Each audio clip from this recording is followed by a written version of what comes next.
जय श्री राधे कृष्णा। आज फाल्गुन मास की कथा में 5वें अध्याय की कथा आप सब सुनेंगे। इससे पहले अध्याय की कथा में भगवान शिव के षडक्षर एवं पंचाक्षर मंत्र का महात्म्य तथा राजा दरसारह एवं रानी कलावती की कथा को आप सबने श्रवण किया। अब आइए सुनते हैं आगे की कथा को। सूत जी कहते हैं, फाल्गुन मास में कृष्ण पक्ष की चतुर्दशी का उपवास अत्यंत दुर्लभ है। उसमें भी शिवरात्रि में जागरण करना तो मैं मनुष्यों के लिए और दुर्लभ मानता हूँ। उससे भी अत्यंत दुर्लभ है शिवलिंग का दर्शन तथा परमेश्वर शिव के पूजन को तो मैं और भी दुर्लभ मानता हूँ। 100 करोड़ जन्मों में उत्पन्न हुई पुण्य राशि के प्रभाव से कभी भगवान शंकर की बिल्व पत्र से पूजा करने का अवसर प्राप्त होता है।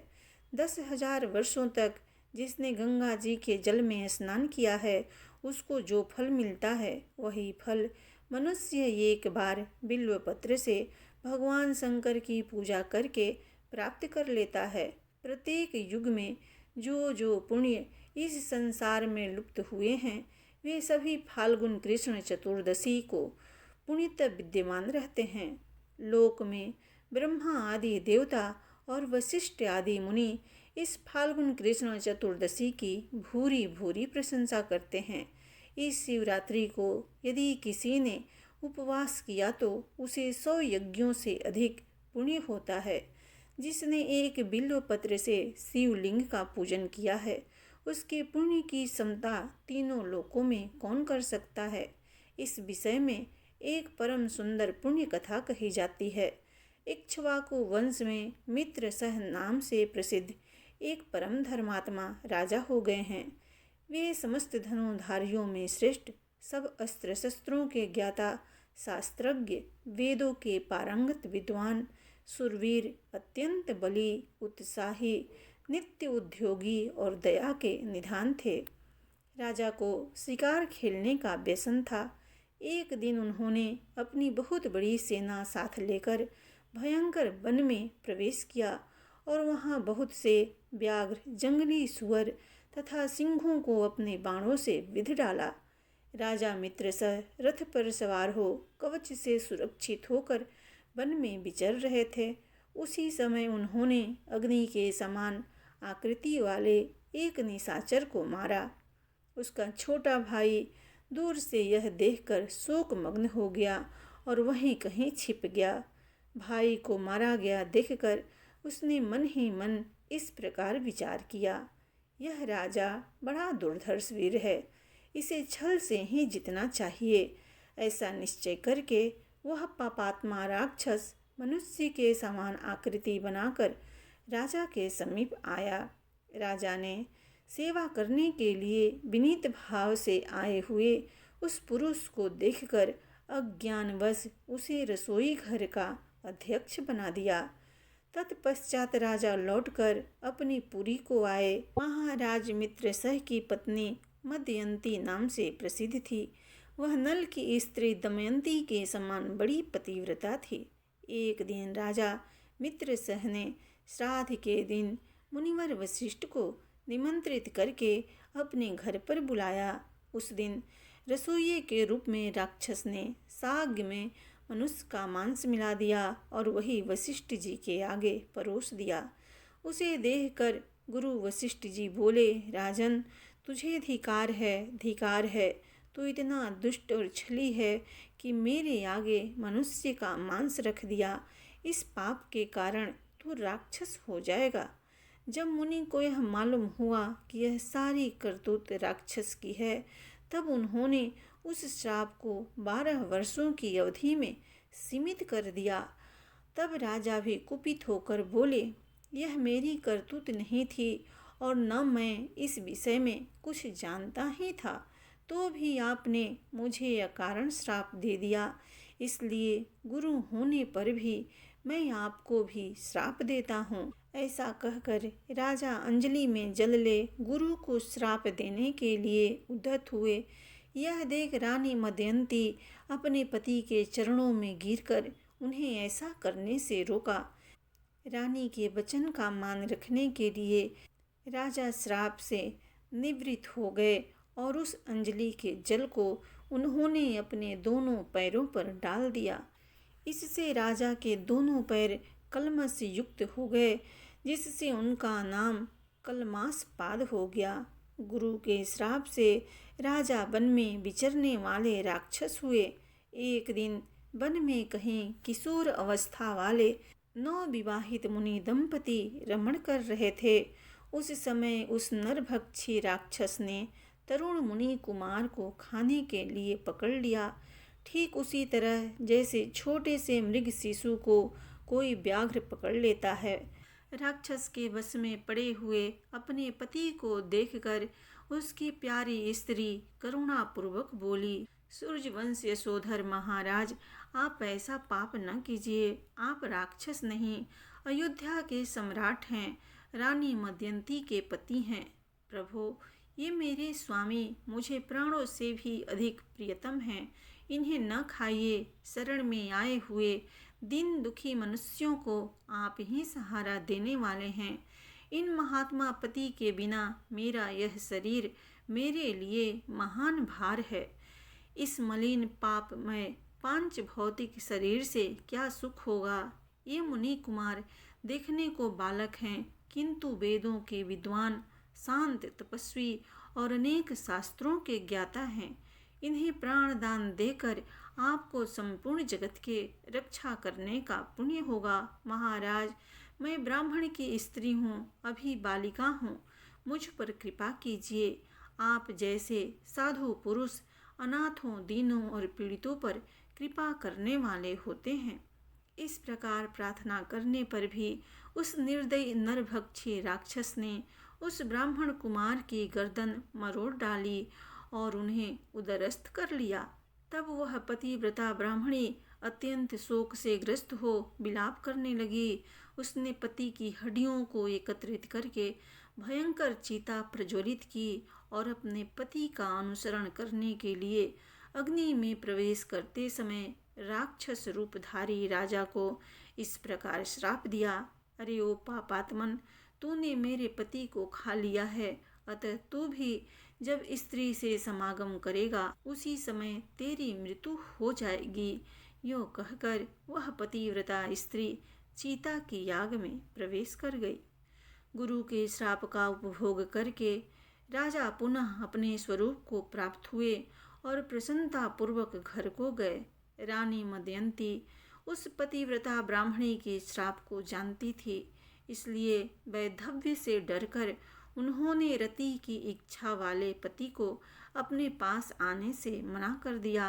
राजा मित्र सह राज्य के सुख भोग से विरक्त हो गए और संपूर्ण लक्ष्मी का परित्याग करके पुनः वन में चले गए।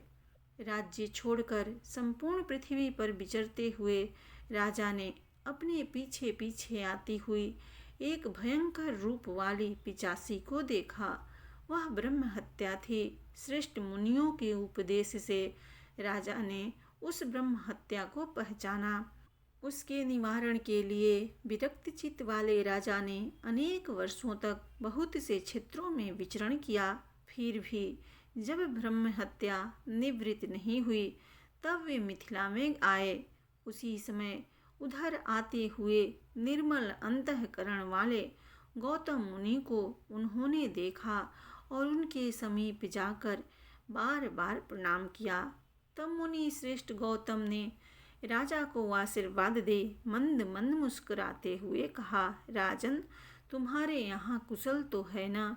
तुम्हारे राज्य में कोई विघ्न बाधा तो नहीं है?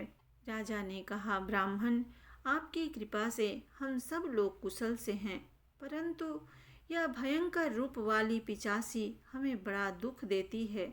श्रापग्रस्त होकर हमने जो दुर्लभ पाप कर डाला है उसकी शांति सहस्त्रों प्रायश्चितों से भी नहीं हो रही है। आप प्रेम पूर्वक संभाषण करके मेरे चित्त को आनंदित कर रहे हैं। महाभाग, आज आपने चरण कमलों की शरण में आए हुए मुझ पापी को शांति प्रदान कीजिए, जिससे मुझे सुख मिले। तब करुणानिधि गौतम जी ने कहा, राजेंद्र, तुम्हें साधुवाद है। अब अपने महान पापों से होने वाले भय को त्याग दो। जब भगवान शंकर रक्षा करने वाले हैं, तब उनकी शरण में आए हुए भक्तों को कहाँ से भय हो सकता है। गोकर्ण नामक मनोहर क्षेत्र महापातकों का संहार करने वाला है। वहाँ बड़े से बड़े पाप भी टिक नहीं सकते। गोकर्ण क्षेत्र में विद्यमान भगवान शिव स्मरण करने मात्र से समस्त पापों का नाश कर डालते हैं। जैसे कैलाश और मंदराचल के शिखर पर भगवान शिव का निश्चित निवास है, उसी प्रकार गोकर्ण मंडल में भी है। वहाँ महादेव जी महाबलेश्वर नाम से निवास करते हैं। रावण नामक राक्षस ने घोर तपस्या करके जिस शिवलिंग को प्राप्त किया था, उसी को गणेश जी ने गोकर्ण क्षेत्र में स्थापित किया है। सनंदन आदि महात्मा तथा मृग चर्ममय वस्त्र धारण करने वाले साधु एवं मुनिगण वहाँ बैठकर भगवान शिव की उपासना करते हैं। दंडी मुंडी स्नातक ब्रह्मचारी तथा तप से समस्त पातकों को जला डालने वाले महात्मा भी देवाधिदेव शिव की उत्तम भक्ति से उपासना करते हैं। इस ब्रह्मांड मंडल में गोकर्ण के समान दूसरा क्षेत्र नहीं है। वहाँ महात्मा अगस्त्य मुनि ने घोर तपस्या की है। राजन, इस तीर्थ में संपूर्ण देवताओं के स्थान है। देवाधिदेव भगवान विष्णु, परम इष्टि ब्रह्मा, वीरवर कार्तिकेय तथा गणेश जी के स्थान है। गोकर्ण तीर्थ में कोटि कोटि शिवलिंग विद्यमान हैं। वहाँ पग पग पर असंख्य तीर्थ है। सत्ययुग में महाबल नामक भगवान शिव श्वेत वर्ण के होते हैं। त्रेता में उनका रंग अत्यंत लाल हो जाता है। द्वापर में वे पीत वर्ण के और कलयुग में श्याम वर्ण के हो जाते हैं। महाबल शिव भयंकर कलियुग प्राप्त होने पर कोमल भाव को प्राप्त होंगे। परम उत्तम गोकर्ण क्षेत्र समुद्र के तट पर स्थित है। वह ब्रह्म हत्या आदि पापों को भस्म कर डालता है। इस संसार में जो ब्रह्मघाती, भूतद्रोही, शठ और अन्यान्य पापी होते हैं, वे सब गोकर्ण तीर्थ में पहुंचकर वहाँ के तीर्थों में स्नान करके महाबल नामक शिव जी का दर्शन करने पर शिवलोक को प्राप्त होते हैं। फाल्गुन मास में जो परम पुण्यमयी कृष्ण पक्ष की चतुर्दशी आती है, उस दिन शिवलिंग और बिल्वपत्र इन सब का सुयोग दुर्लभ है। शिवरात्रि का उपवास, जागरण, भगवान शंकर के समीप निवास तथा गोकर्ण क्षेत्र का वास, इन सब का सुयोग होना मनुष्यों के लिए शिवलोक में जाने की सीढ़ी है। राजन, मैं भी इस समय गोकर्ण तीर्थ से लौट कर आया हूँ। शिवरात्रि को उपवास करके भगवान शिव का महोत्सव देखकर लौटा हूँ। शिवरात्रि पर वहाँ का महान उत्सव देखने के लिए सब देशों से चारों वर्णों के लोग आए थे।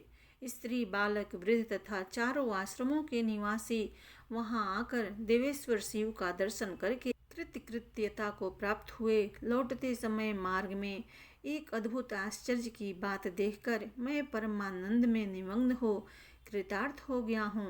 राजा ने पूछा, ब्राह्मण, आपने मार्ग में वहाँ कौन सी आश्चर्य की बात देखी है, वह मुझे भी बताइए। गौतम जी ने कहा, राजन, गोकर्ण से आते समय एक स्थान पर दोपहर के समय मुझे एक स्वच्छ सरोवर दिखाई दिया। वहाँ जल पीकर मैंने रास्ते की थकावट दूर की और घनी एवं शीतल छाया वाले बरगद के नीचे विश्राम किया।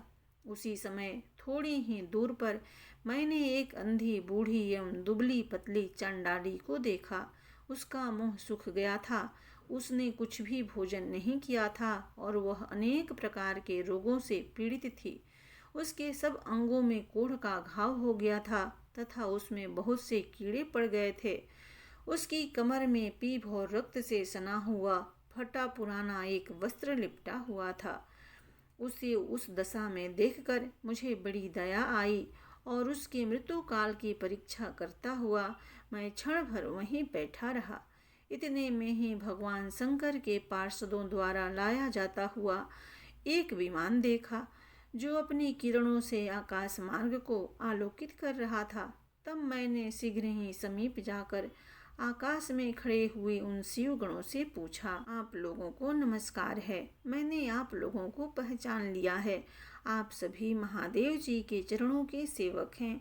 आपने इस समय जो यहाँ आने का कष्ट उठाया है, यह आपकी यात्रा संपूर्ण लोगों की रक्षा के लिए हुई है या आप लोगों को कोई विनोद सूझा है? कृपा करके मुझे बतलाइए, आप यहाँ किस लिए पधारे हैं? शिव जी के दूत बोले, मुने, यह सामने जो बूढ़ी चंडाली मर रही है, इसी को ले जाने के लिए भगवान शिव ने हमें आदेश दिया है। यह सुनकर मैंने पूछा, अहो, यह महापापात्मा घोर चंडाली इस दिव्य विमान पर बैठने की अधिकारिणी कैसे हो सकती है? यह तो जन्म से लेकर जीवन भर प्रायः अपवित्रता में ही डूबी रही है, पाप मग्ना एवं पाप का अनुगमन करने वाली है। इस दुराचारणी को आप लोग शिवलोक में क्यों ले जाना चाहते हैं? इसने कभी शिव जी का पंचाक्षर मंत्र नहीं जपा, शिव जी का पूजन नहीं किया और न कभी भगवान शंकर का ध्यान ही किया है। सत्संग से सदा दूर रहने वाली इस अत्यंत क्रोधी स्वभाव वाली स्त्री को आप लोग भगवान शिव के लोक में कैसे ले जाना चाहते हैं? ईश्वर की इस लीला का रहस्य देहधारियों की समझ में आना कठिन है, जिसमें पापात्मा प्राणी भी दया करके परम पद में पहुँचाए जाते हैं। मेरे ऐसा कहने पर देवाधिदेव भगवान शिव के दूत इस प्रकार बोले, महामते, यह कर्मों के परिपाक से प्राप्त होने वाली गति देखो, जो कि एक नीच से नीच नारी भी आज रोग शोक से रहित परम धाम पर आरूढ़ हो रही है। इसने पूर्व जन्म में अन्न दान आदि नहीं किया था, अतः भूख प्यास आदि क्लेशों से यहाँ पीड़ित हो रही है।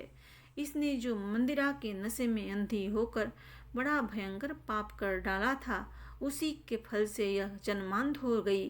पूर्व जन्म में इसने जानबूझकर गाय के बछड़े को खाया था, इसलिए इस जन्म में यह अतिशय निंदित चंडाली हुई।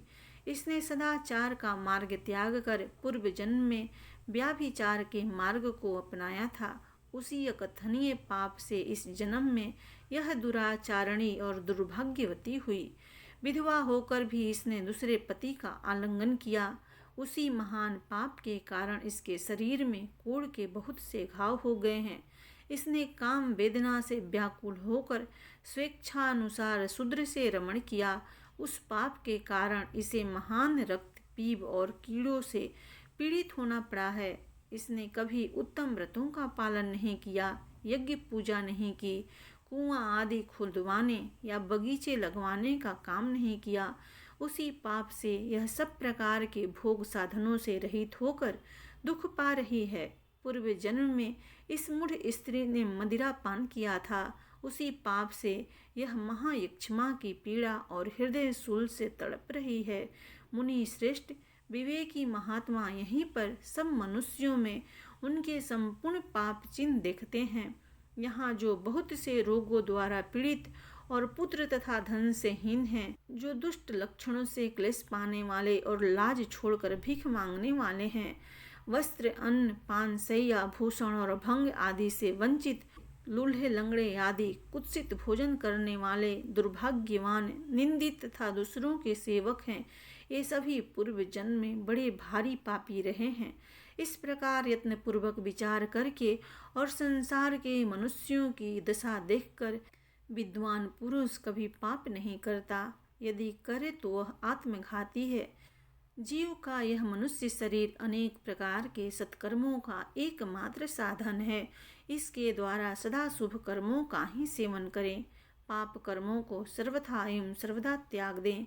सुख की इच्छा रखने वाले को पुण्य करना चाहिए। मनुष्य का यह शरीर अत्यंत दुर्लभ है। इसे पाकर जो कोई भी अपना हित चाहने वाला मानव एकमात्र भगवान शिव की शरण लेता है, एकाग्र चित्त होकर उन्हीं का ध्यान करता है, वह समस्त पातकों से तर जाता है।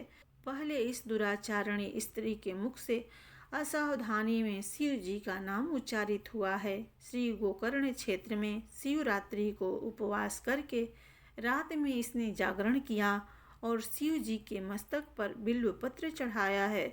उसी का जो उत्तम फल है, उसे यह आज भोगने जा रही है। यह सब तुम अपनी आँखों से देखते हो।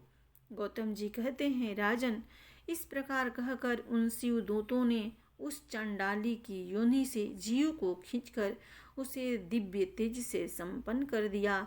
उस नारी को दिव्य शरीर की प्राप्ति हुई और वह तेज की राशि से उद्भासित हो उठी। तत्पश्चात शिव के दूतों ने प्रसन्न होकर उसे विमान पर बैठाया। वह परम उदार रूप और लावण्य से सुशोभित तथा दिव्य वस्त्र धारण करने वाली हो गई। उसकी देह से सब ओर दिव्य सुगंध और दिव्य प्रकाश फैल रहे थे। वह विमान पर बैठी हुई शिव जी के चरणारविंदों का स्मरण कर रही थी।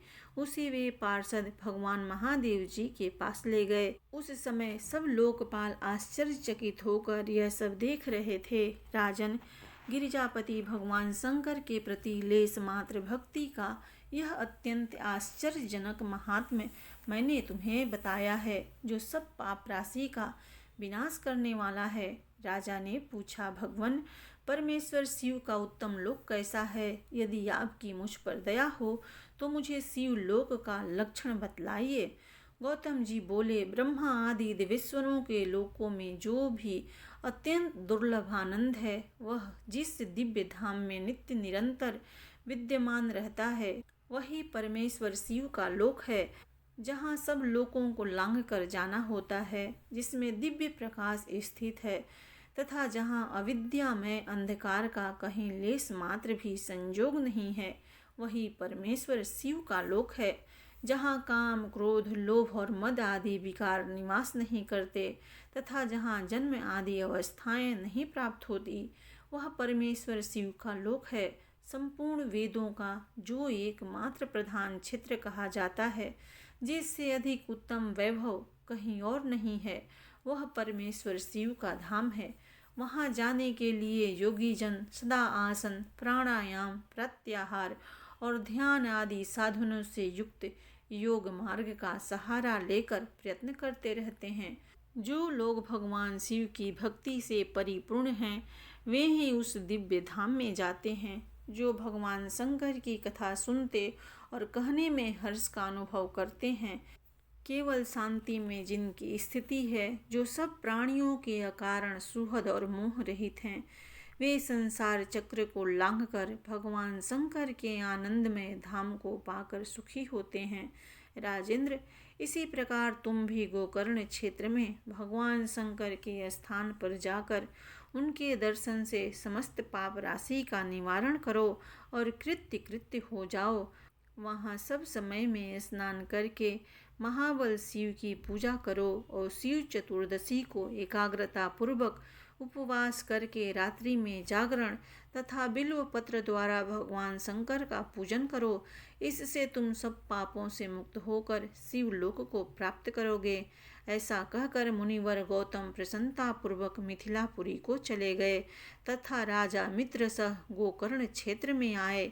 वहाँ महाबल नाम से प्रसिद्ध महादेव जी का दर्शन और पूजन करने से उनकी समस्त पाप राशि धुल गई। उन्होंने भगवान शिव के परम धाम को प्राप्त कर लिया। जो मनुष्य भगवान शिव की इस मनोहर कथा को प्रतिदिन भक्ति पूर्वक सुनता अथवा सुनाता है, वह परम गति को प्राप्त होता है। प्रेम से बोलिए भगवान शिव जी की जय, माता पार्वती जी की जय।